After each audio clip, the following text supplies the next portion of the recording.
ওষুধ হলে আপনার 850 টাকা, যে আপনার ফুল পাতা 1700 টাকা নেয়। তো এটা লাগে আমার বাবার মনে করেন হাড়ের জন্য, তো খায় ওনার ওই লাগে অস্বস্তিকর আরো বেশি সৃষ্টি হইতেছে। তো কয়দিন ধরে বুঝতেছে না, ডাক্তার দিতেছে এগুলো যে আমি ওষুধই করতেছি, তা আপনার কাজে দিতেছে না। পরে আপনার পপুলার থেকে নিছে, নেওয়ার পরে ওই পাতা বাসার থেকে আইনা দুইটা মিলাইছে, দেখে দুই রকম। তারপরে আমরা শিওর হওয়ার জন্য আবার কোম্পানির লোকের কাছ থেকে আবার এই যে মনে করেন যে আরেক পাতা এরকম নিচ্ছি, দেখলাম যে ওনাদেরটার মধ্যে আপনার এই লেখা নাম্বার নাই, ওনাদের ডিজাইন আলাদা আর এটার মধ্যে ডিজাইন আলাদা। লাস্ট ফর্ম থেকে যেটা নিচ্ছেন সেটা ডিজাইন আলাদা। সার্ভিসটা আর কতগুলো আছে প্যাকেট? সবগুলো তো রাস্তা দেখেন তো সবগুলো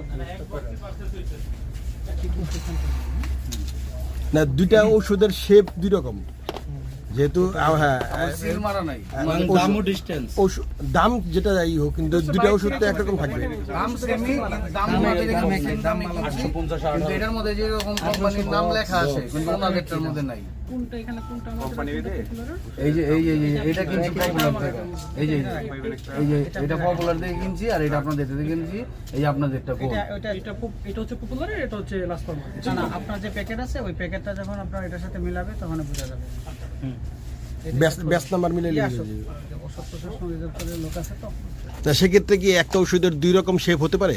পরিবর্তন করতে পারে না, আপডেট করে না, প্রতিনিয়ত নকল হয় দেখেই তো কোম্পানি দেখা যায় 6 মাস 1 বছর পর নির্দিষ্ট সময় গেলে চেঞ্জ করে ফেলে, স্ট্রিপ চেঞ্জ করে ফেলে, ওষুধের গেটআপ চেঞ্জ করে ফেলে, পাতার স্ট্রিপের ডিজাইনে চেঞ্জ আনে। আচ্ছা আচ্ছা, এরকম আনে। এটা নকল প্রতিরোধ করার জন্য কোম্পানি করে, করে নকল হয়। এটার জন্য কোনো অ্যাওয়ারনেসের ব্যবস্থা করে না? অ্যাওয়ারনেস তো কোম্পানি ম্যাক্সিমাম সময় করে না। সেক্ষেত্রে এটা আপনি এমনি আপাত দৃষ্টিতে কি বুঝলেন, এটা কি নকল হতে পারে?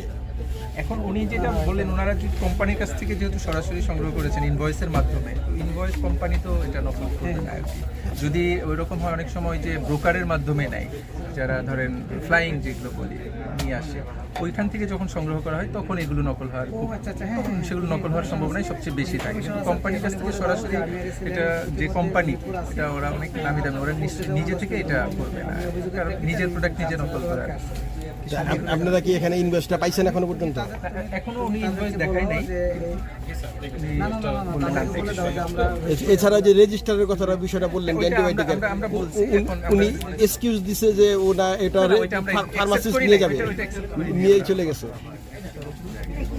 লার্জ ফার্মাতে আমরা একটি অভিযোগের প্রেক্ষিতে এসেছি, বাট এই অভিযোগটি প্রমাণিত না হয় পরবর্তীতে আমরা ওভারঅল অবজারভেশনে যেটি আমাদের কাছে পরিলক্ষিত হয়েছে সেটা হচ্ছে রেজিস্টার্ড ডক্টরের প্রেসক্রিপশন ছাড়াই ওনারা অ্যান্টিবায়োটিক বিক্রি করছেন, সেটা ওনাদের রেজিস্টার্ড এন্ট্রিভুক্ত নয়। সো দেশে ওনাদেরকে 20,000 টাকা অর্থদণ্ড করা হয়েছে।